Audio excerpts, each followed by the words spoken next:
नमस्कार दोस्तों, यदि आप भी भारत और बांग्लादेश के बीच खेले जा रहे 2 मैचों की टेस्ट सीरीज के दूसरे टेस्ट मुकाबले के तीसरे दिन का खेल देखकर खुश हुए हैं, तो हमारी वीडियो को एक लाइक जरूर कीजिएगा।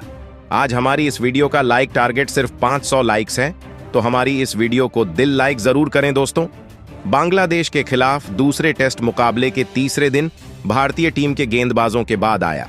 बल्लेबाजी में अर्शभ पंत और यशस्वी जायसवाल का ऐसा तूफान कि बांग्लादेश की पूरी टीम के उड़े होश। जी हां दोस्तों, भारत और बांग्लादेश के बीच आज 2 मैचों की टेस्ट सीरीज के दूसरे टेस्ट मुकाबले के तीसरे दिन का खेल खेला गया, जहां पर पहले तो इस मुकाबले को बारिश के कारण देरी से शुरू किया गया, लेकिन इसके बाद भारतीय टीम के गेंदबाजों और बल्लेबाजों का करिश्माई प्रदर्शन देखने को मिला। तो दोस्तों, बताने जा रहे हैं आपको इस वीडियो में इस रोमांचक मुकाबले के तीसरे दिन का पूरा हाईलाइट। लेकिन उससे पहले यदि दोस्तों आपने अभी तक चैनल को सब्सक्राइब नहीं किया है, तो चैनल को सब्सक्राइब जरूर कर लें, क्रिकेट से जुड़ी ऐसी ही ताजा अपडेट पाते रहने के लिए। तो दोस्तों, जहां पहले दिन मात्र 35 ओवर का ही खेल खेला गया, जिसमें बांग्लादेश की टीम ने 3 विकेट के नुकसान पर 107 रन स्कोर बोर्ड पर लगा दिए थे।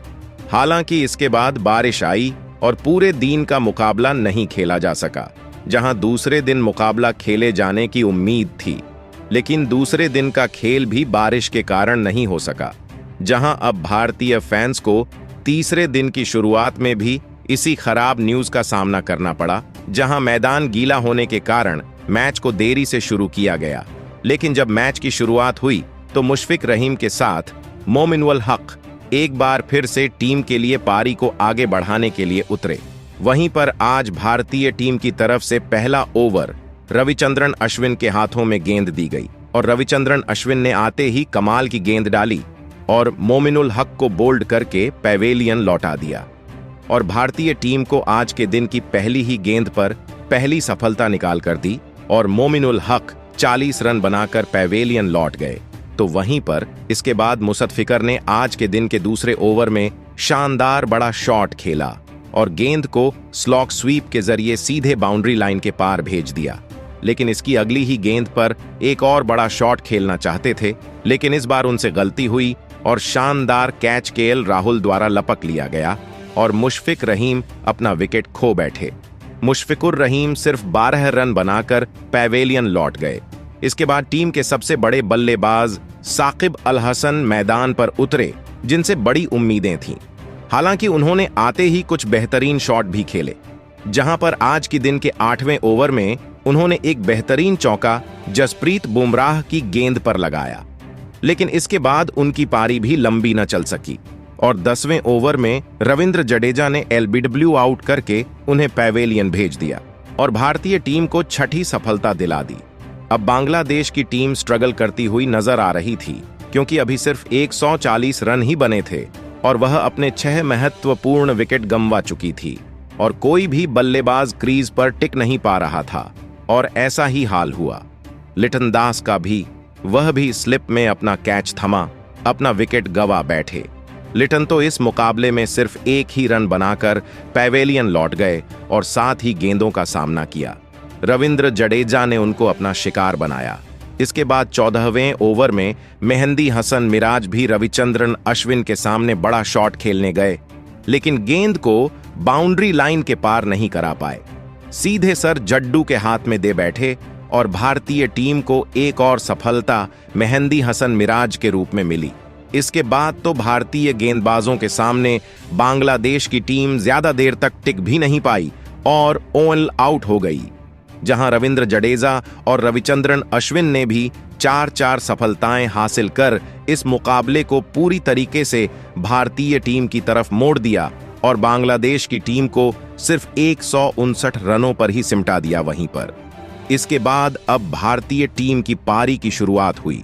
तो दोस्तों, टीम इंडिया की तरफ से इस मुकाबले में पारी की शुरुआत करने यशस्वी जायसवाल और टीम के कप्तान रोहित शर्मा मैदान में उतरे। रोहित शर्मा ने आते ही पहले ओवर में हसन महमूद के सामने एक बेहतरीन शॉट खेला और बाहर जाती हुई गेंद को कवर ड्राइव के जरिए बाउंड्री लाइन के पार भेज दिया। तो वहीं पर इसके बाद दूसरे ओवर में यशस्वी जायसवाल ने भी अपना दम दिखाया और दूसरे ओवर की दूसरी गेंद पर एक पैरों पर आती हुई गेंद को उन्होंने भी शानदार तरीके से मिड विकेट की तरफ धकेला और एक शानदार चौका उनके बल्ले से यहां पर देखने को मिला।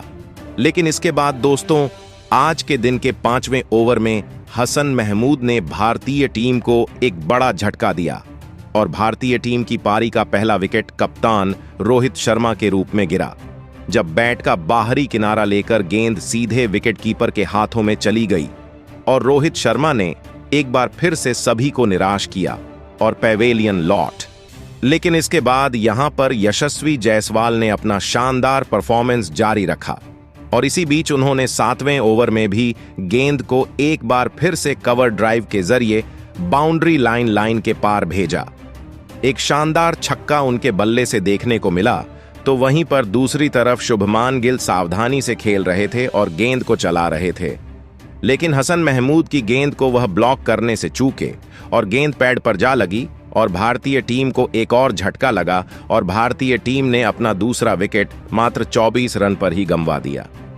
गिल सिर्फ 4 रनों की पारी खेलकर पेवेलियन लौटे। अब सारी जिम्मेदारी विराट कोहली और यशस्वी जायसवाल के कंधों पर आ चुकी थी और यह दोनों बल्लेबाज इस जिम्मेदारी को निभाना बखूबी जानते थे। और हुआ भी कुछ ऐसा ही, जब यहां पर शानदार बल्लेबाजी करते हुए आज के दिन के 16वें ओवर में एक शानदार चौका विराट के बल्ले से देखने को मिला, तो इसके बाद यहां पर इसी ओवर में उनके बल्ले से एक और शानदार चौका मिड विकेट की तरफ भी देखने को मिला और बैक टू बैक 2 चौके यहां पर विराट कोहली ने हसन महमूद की गेंद पर जड़ दिए। इसके बाद स्पिन गेंदबाजी अटैक पर आई और गेंदबाजी करने आए। मेहंदी हसन मिराज की पहली ही गेंद को विराट कोहली ने शानदार चौका मिड विकेट की तरफ लगा दिया, लेकिन इसकी अगली ही गेंद पर यहां पर भारतीय टीम को तीसरा करारा झटका लगा विराट के रूप में और विराट कोहली एलबीडब्ल्यू आउट होकर पवेलियन लौट गए। भारतीय टीम के लिए वह पूरी तरीके से सेट हो चुके थे, लेकिन आखिरकार 17 रनों की पारी खेलकर विराट कोहली भी चलते बने। इसके बाद दोस्तों, टीम इंडिया की तरफ से अर्शभ पंत ने यशस्वी जायसवाल के साथ मिलकर भारतीय टीम की इस पारी को आगे बढ़ाना शुरू किया, तो उन्होंने आते ही अपना आगाज तो अपने ही अंदाज में किया, जब उन्होंने शानदार तरीके से चौके के लिए गेंद को बाउंड्री लाइन के पार भेजा और एक चौके के साथ ही अपना खाता खोला। इसके बाद यहां पर यशस्वी जायसवाल ने भी एक बार फिर से गेंद को शानदार तरीके से खेलते हुए मिड विकेट की तरफ भेज दिया और एक और चौका उनके बल्ले से भी देखने को मिला। वहीं पर दोस्तों, आज के दिन के खेल के 25 ओवर भारतीय पारी के समाप्त हो चुके थे, तभी यहां पर एक और चौका यशस्वी जायसवाल ने जरा, तो इसके बाद यहां पर शानदार बल्लेबाजी करते हुए ऋषभ पंत ने भी एक और शॉट खेला और इस बार भी कवर ड्राइव के जरिए उन्होंने चौका जड़ दिया। दोनों बल्लेबाजों के पास अब आज के दिन के इस सत्र की समाप्ति के लिए 5 ओवर बचे हुए थे, जिसमें वो शानदार परफॉर्मेंस करके दिखाना चाहते थे और इसी बीच एक शानदार गगनचुंबी छक्का यहां पर देखने को मिला। यशस्वी जायसवाल के बल्ले से इसके बाद अगले ही ओवर में ऋषभ पंत ने गेंद को शानदार तरीके से पुल शॉट के जरिए बाउंड्री लाइन के पार भेज दिया और छक्का बटोर लिया। इसके बाद यहां पर इसी ओवर में शानदार बल्लेबाजी करते हुए ओवर की आखिरी गेंद पर एक शानदार चौका यशस्वी के बल्ले से भी देखने को मिला, जब उन्होंने कवर की तरफ गेंद को चौके के लिए बाउंड्री लाइन के पार भेज दिया। इसके बाद दोनों बल्लेबाजों के बीच शानदार अर्धशतकीय पार्टनरशिप भी पूरी हो गई थी, जिसमें महत्वपूर्ण योगदान रहा ऋषभ पंत का। तो वहीं पर इस सत्र में इन दोनों बल्लेबाजों ने टीम के लिए बेहतरीन बल्लेबाजी की और भारतीय टीम के स्कोर को 30 ओवर की समाप्ति के बाद 100 रनों के पार पहुंचा दिया। इसके बाद दोस्तों, आज के दिन का तीसरा व आखिरी सत्र शुरू हुआ, तो यहां पर कमाल किया ऋषभ पंत ने। इस सत्र की शुरुआत ही उन्होंने चौके के साथ की, जब उन्होंने कट के जरिए गेंद को शानदार तरीके से कवर पॉइंट के बीच में से शानदार तरीके से बाउंड्री लाइन के पार भेज दिया। इसके बाद दोस्तों, एक और शानदार चौका यहां पर कवर ड्राइव के जरिए 34वें ओवर में लगाने में कामयाब हुए यशस्वी जायसवाल भी, और इसी के साथ भारतीय टीम का स्कोर भी 120 रन पर पहुंच गया। तो इसके बाद यशस्वी जायसवाल ने एक बार फिर से गेंद को कवर के जरिए ही एक बार फिर बाउंड्री लाइन के पार भेज दिया। इसके बाद दोस्तों, आरशब पंत ने आक्रामक बल्लेबाजी करने शुरू की और शाकिब अल हसन के ओवर में उन्होंने शानदार तरीके से गेंद को लॉग ऑन के ऊपर से 98 मीटर दूर स्टैंड में भेजकर एक बड़ा शॉट जड़ दिया। इसके बाद 38वें ओवर में भी एक और शानदार चौका यहां पंत के बल्ले से देखने को मिला, जब पुल के जरिए गेंद को वन बाउंस चौके के लिए बाउंड्री लाइन के पार भेजा। इसके बाद मेहंदी हसन मिराज को गेंदबाजी अटैक पर बुलाया गया। 40वें ओवर में इस बार बड़ा शॉट जायसवाल के बल्ले से देखने को मिला और बैकफुट से गेंद को उन्होंने बाउंड्री लाइन के पार भेज दिया। अब जायसवाल अपने अर्धशतक से मात्र 1-2 की दूरी पर थे और अर्धशतक को भी उन्होंने रोहित शर्मा के अंदाज में पूरा किया और एक बड़ा शॉट खेला और गेंद को सीधे स्ट्रेट में बाउंड्री लाइन के पार भेज दिया और शानदार तरीके से अपना अर्धशतक पूरा कर लिया और टीम के लिए एक और महत्वपूर्ण पारी खेल डाली। तो वहीं पर दोस्तों, जायसवाल के अर्धशतक के बाद तो ऋषभ पंत ने अपना खेल दिखाना शुरू किया और 45वें ओवर में ऑफ साइड की तरफ शानदार तरीके से एक हाथ से शॉट को खेला और 6 के लिए गेंद को बाउंड्री लाइन के पार भेज दिया। इसके बाद तो उन्होंने रुकने का नाम ही नहीं लिया और एक और पुल शॉट के जरिए गेंद को 6 रनों के लिए बाउंड्री लाइन के बाहर भेज दिया। अब पंत भी अपने अर्धशतक से सिर्फ 2 ही रन दूर थे, लेकिन तभी उनके बल्ले से भी एक और बड़ा शॉट देखने को मिला और इस बार उन्होंने गेंद को स्टैंड में फिर से भेजकर बैक टू बैक 2 गेंदों पर 2 छक्के जड़कर शानदार बल्लेबाजी करते हुए अपना एक और शानदार अर्धशतक पूरा कर डाला। वहीं पर इसके बाद दोस्तों, एक बार फिर से यशस्वी जायसवाल ने अपने बल्ले का मुंह खोला और एक और बड़ा शॉट खेला। स्पिन गेंदबाजी पर अटैक करते हुए आई गेंद को उन्होंने लॉग ऑन के ऊपर से बाउंड्री लाइन के पार भेज दिया। इसके बाद के 51वें ओवर में ऋषभ पंत के बल्ले से भी एक और शानदार चौका देखने को मिला और इस बार पुल के जरिए उन्होंने गेंद को बाउंड्री लाइन के पार भेज दिया और शानदार तरीके से दोनों बल्लेबाजों के बीच शतकीय साझेदारी पूरी हो गई।